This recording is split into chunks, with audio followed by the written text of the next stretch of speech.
This is Caffeine Coils, and I'm Deanna. And I'm Jenny.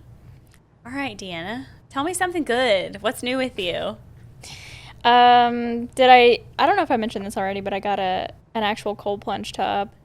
Oh, okay. I know we've talked about this. I don't know if we've Yeah. talked about it here, but yeah, how's that been going?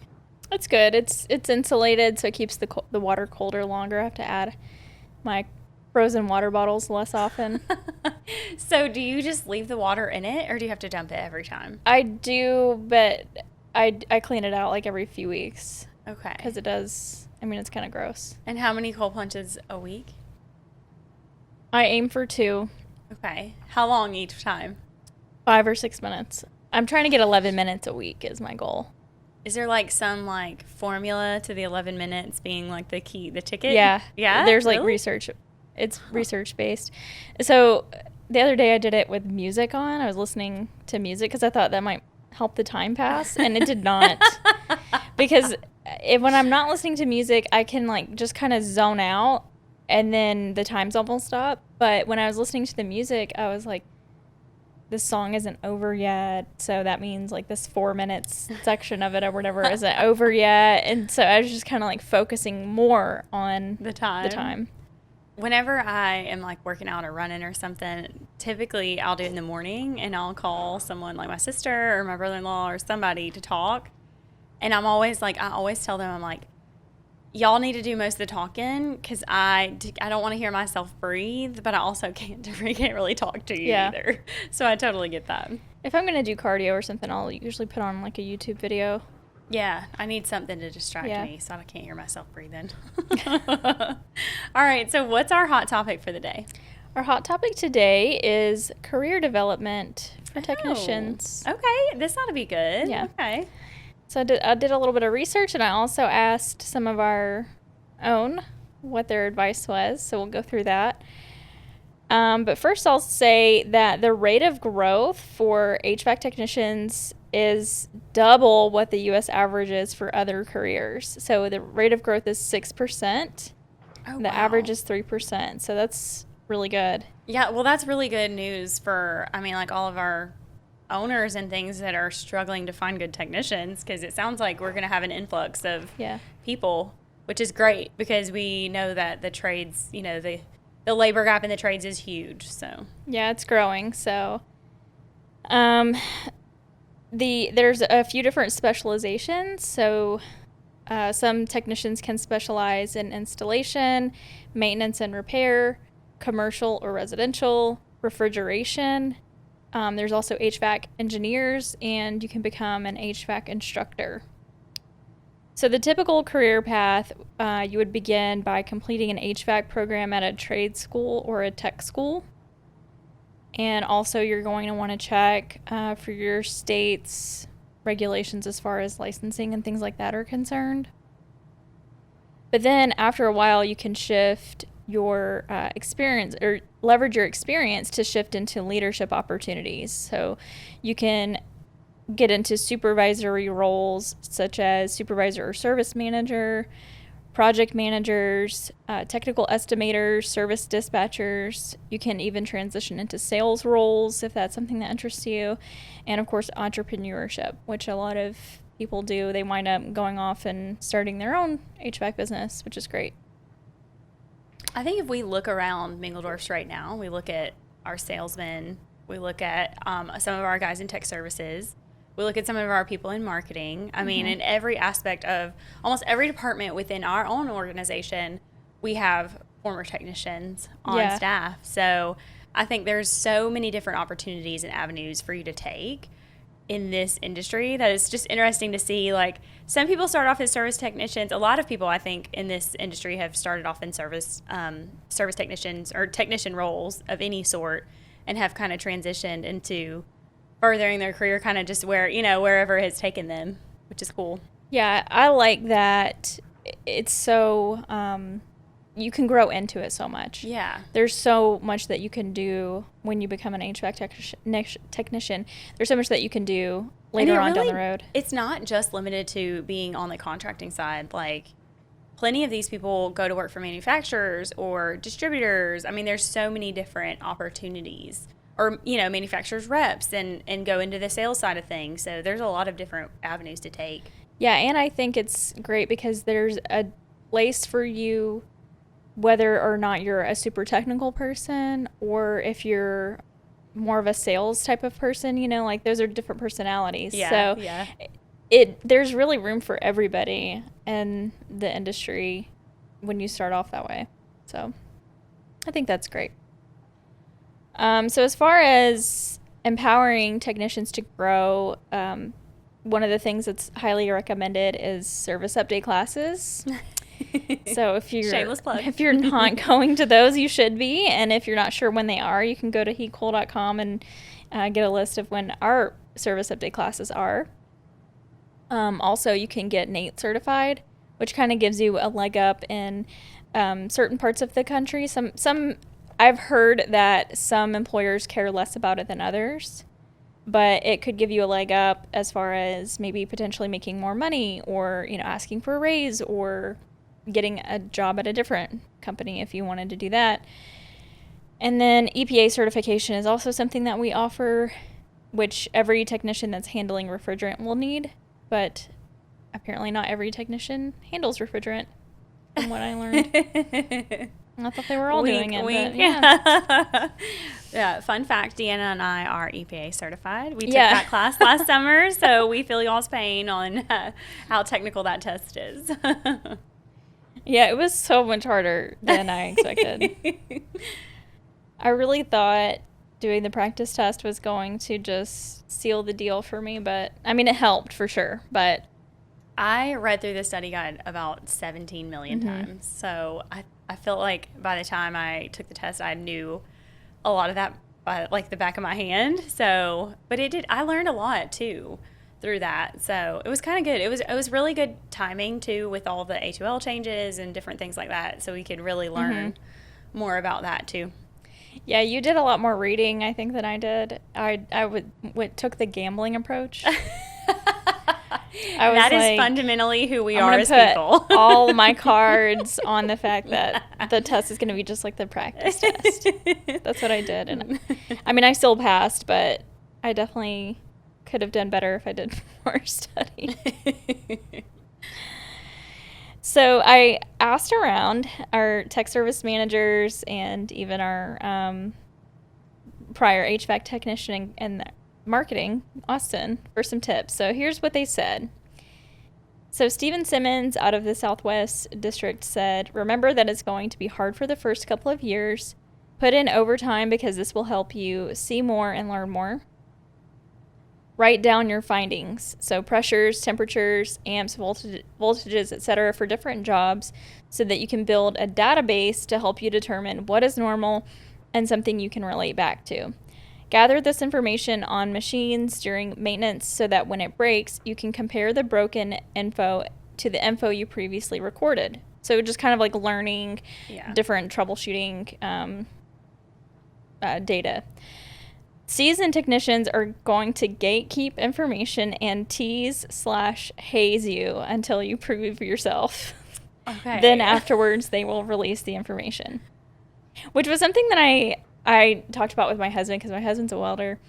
And I talked about how mean men in the industry are to one another because it's just like I guess it's like a male thing. Like a rite of passage. Yeah, it is. You know what? That was going to be one of my tips too, and I guess it's so different for us girls because I feel like I have found a lot of mentors in my career, and I was going to say find a senior tech to be your mentor, but I don't think it's probably a little bit harder. Yeah, I think you can, but I think you have to go through that that process of proving yourself, being the junior tech, to them, and then they'll kind of take you under their wing. He says, be teachable, don't fall into the I know everything mindset, and let the experienced tech tell you how to do it. Even if you already know how to do it, just listen.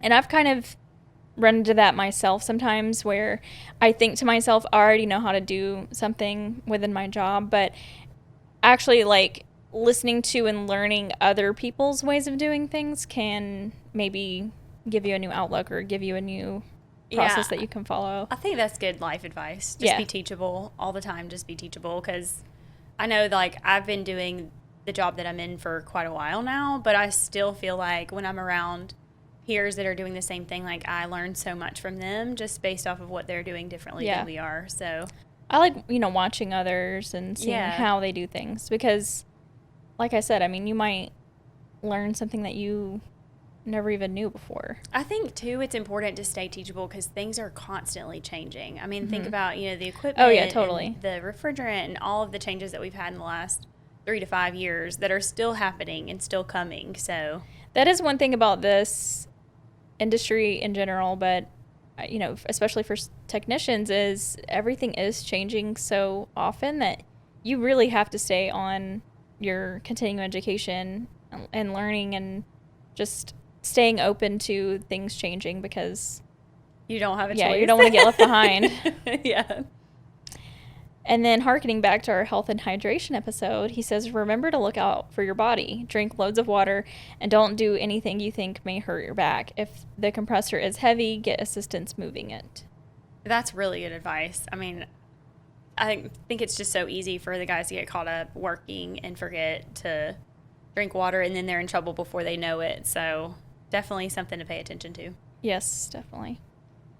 Kevin Thigpen out of North Alabama says to pick a good school to attend and a company with seasoned service technicians to learn from, and you have to be willing to continue to learn in this trade. Jonathan Pullen says, and you guys may know him as Possum in the Gulf Coast. He says, attend as many training classes as possible. So again, more plugging for Tech service updates. And then Cut out of the Gulf Coast says it's 50% knowledge, 50% dealing with people and dealing with the public. Be personable and be able to give bad news in a good way because, he says a lot of times that's what you're going to be doing because not everything's under warranty all the time, and you're going to have to give a customer bad news sometimes, or you're going to have to tell them they have a huge bill to pay. So you have to be able to communicate that. And also understand your company and what the company wants and what the company stands for. Be open and don't bring negativity to the job site. So if a dispatcher gives you a call at 4:00 p.m., don't bring your negativity to the job site. That's you're like, really oh, I was supposed good to be getting advice. off work, Have you ever had that happen? Have you ever had someone show up who was already grumpy to Yeah. do work at your house? So this wasn't an HVAC technician. This was an internet provider. And I won't name names, but I was switching internet providers, and they had to. It was a new service for the area, so they had to pull a new line to my house, and they were gonna bury it, right? But to begin with, they just kind of laid it across the grass, and they were like, "Don't run over it with your lawnmower. Just we'll come bury it in 3 to 5 days or something." So I said, "Okay." The whole time, the guy was on the phone and he was complaining about the company that he's working for, obviously. He's talking to a coworker and he's obviously talking about the company and how bad it was and the training was bad and all of this stuff. And he left for a while and I didn't know he was leaving. And he left for a couple hours and then came back and had to, he had to go get some tool or whatever. It just took so long. It took a huge chunk out of the day. Not that I was doing anything, but I was just like, what is going on here?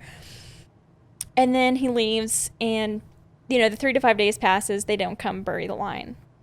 So I call and they say, okay, sorry, they didn't put in the work order to have the line buried. We'll just, we'll put in work order for you and it'll be another 3 to 5 days. Okay. So this happens 2 or 3 times. And finally I just called and canceled my service with them and went back with my older internet provider because they were just offering such horrible customer service. Oh my gosh. So yeah, that's my story about that.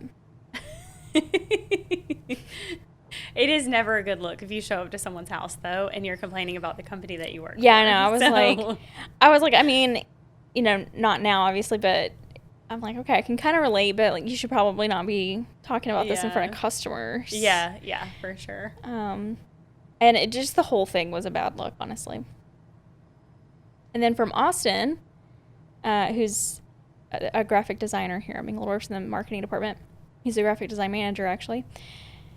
He says cultivate trusting relationships. Build strong trust-based relationships with both your coworkers and customers, especially when you often work independently.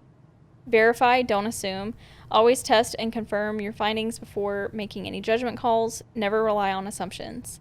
Embrace mistakes. Don't hesitate to admit when you're wrong or unsure about the correct approach. Use mistakes as learning opportunities. And I think that's huge because instead of beating yourself up about a mistake, just it's a new thing for you, or, you know, now you know better, just kind of take that information and move on. Seek assistance. If you have any doubts about the right course of action, ask for help or a second opinion from a coworker or a manufacturer's rep. Stay educated. Attend training classes with an open mind. Be eager to learn about new technologies, improved techniques, and local codes, regulations so you can help your customers make informed decisions. Pursue certifications. Take advantage of company-sponsored certification programs to enhance your qualifications. Support your team. Always be ready to assist your coworkers when they need help. You never know when you might need their assistance in return. Find your niche. Identify what aspect of the job you are most passionate about and strive to master it. Aim to be the go-to expert in that area. And that's what I really love about there being so many different kind of specialties and stuff within the industry, is that there's going to be something that sparks your interest more than other things, and then you can become the expert in that. And, you know, Yeah, you get to be passionate about your job instead of just having another job. Like, you can find something you're actually passionate about. Develop routines. Create and follow efficient routines for your task to ensure consistency and effectiveness, eliminating most callbacks. Prioritize safety. Always prioritize safety on the job, even if certain precautions seem unnecessary. That's good advice. Yeah, that's all I have for career growth for technicians. I think that's solid advice. I mean, I think a lot of kids probably in trade school too don't really understand and realize that there's so many different opportunities you can take within this industry too. Mm-hmm. So whether it be own your own business, work for a manufacturer, work on the engineering side, all of those things. I mean, just the options are, the possibilities are endless. Yes, they really are. All right, what kind of trivia questions you got for me? I'm kind of scared because I think. Okay, I feel like I still went easy on you. So okay, good. I feel like so I kind of did like a mix of HVAC and like pop culture, gaming, all kinds of stuff. So I only have 6 questions though. Okay, so the first one. Air conditioners aren't the only appliances that use refrigerants. Can you name another common household item that relies on these cooling agents? Refrigerator. Yeah, see, that one was way too easy. Like I said, went too easy on you. Actually, yesterday when I was getting my notes ready for this, I called one of our service guys in the tech services department because I was like, okay, I know it sounds like a stupid question, but the refrigeration aspect of HVACR, that is like refrigerators, right? Like, when I think of like refrigerants, it sounds too simple. Though, like when I think of refrigeration, I think of like when you, like, you know, all of us probably worked fast food in high school at some point in our life. Like when you went into like the walk-in cooler, like that's what I think of, like refrigeration, or like the, you know, where like the meat department in the grocery store. Mm-hmm. I don't know why I always have like a commercial application for it. Like I never think of like your refrigerators, because I guess, you know, we live in the world where you just throw it away and buy a new one. So yeah, but I think didn't the EPA course? Well, you wouldn't know this actually. The EPA study guide had covered refrigerator, like what's in your refrigerator. Yeah, I remember them touching on it. because there's certain like amounts of refrigerant required for different appliances. That's right. Yeah. And like which ones were sealed or not sealed or all that. See, I was kind of paying attention. You did. You're not giving yourself enough credit. Okay. Pop culture. Before the dominance of smartphones, what handheld device from the late 90s, early 2000s allowed users to play text-based adventure games and send short messages? BlackBerry? Yes. That's a throwback. Did you have a BlackBerry? I did not. I had a BlackBerry and I thought it was so cool. I wanted that. What was the T-Mobile sidekick or whatever. Oh, I yeah. wanted one of those so bad. I don't remember that. You remember, though, we'd be sitting in class and T9 texting. Yeah. You didn't have to look. Like I used to work at Ingles grocery store. If you're in the Southeast, you probably know. But we had to wear smocks. And I would have my cell phone out in my smock, and I'd be, like, texting. You couldn't even tell. I'd just be texting. That's hilarious. T9. I know. And you'd see those kids, and their whole face would be lighting up blue, and they thought they were, like, they thought they were getting it past people or get the teachers in class. Okay. Although they come in various shapes and sizes, what two-pronged tool is essential for most HVAC technicians when working with ductwork? I know this one just because of my job, but... Okay, two-pronged tool, ductwork. Mm-hmm. I don't know. Sheet metal snips. Oh, okay. Yeah, I never would have guessed. Okay, that was probably, like, maybe that was the hardest And you're going to one. seal it up with some duct butter. Yes.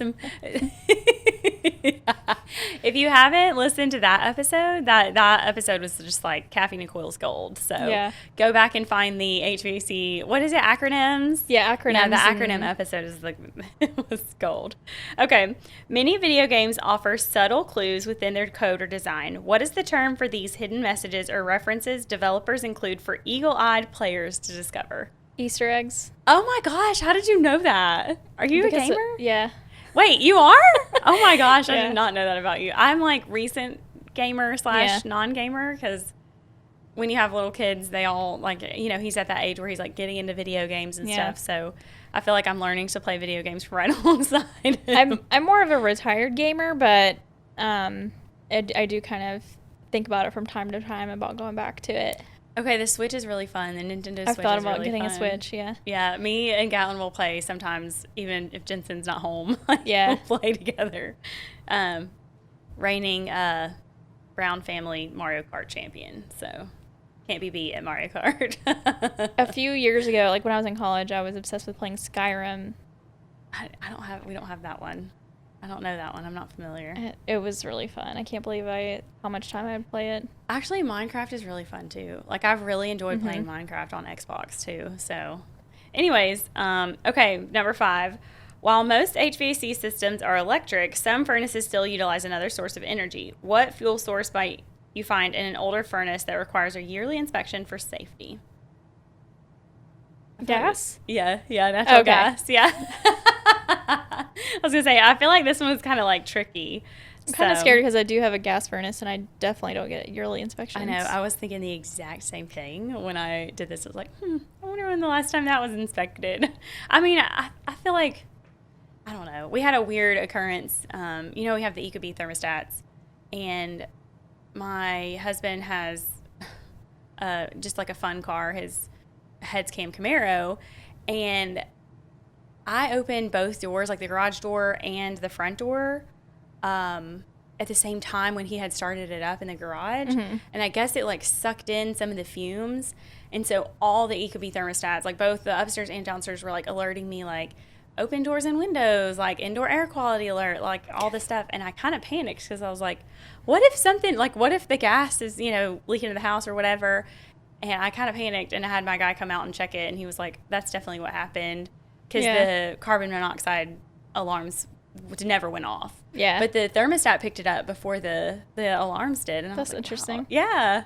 So I was like, oh, wow. So anyways, all right, number 6. Mario Party is a beloved franchise known for its mini games and chaotic competition. However, which classic game heavily influenced the early Mario Party games? Is it Mario Brothers? No. No.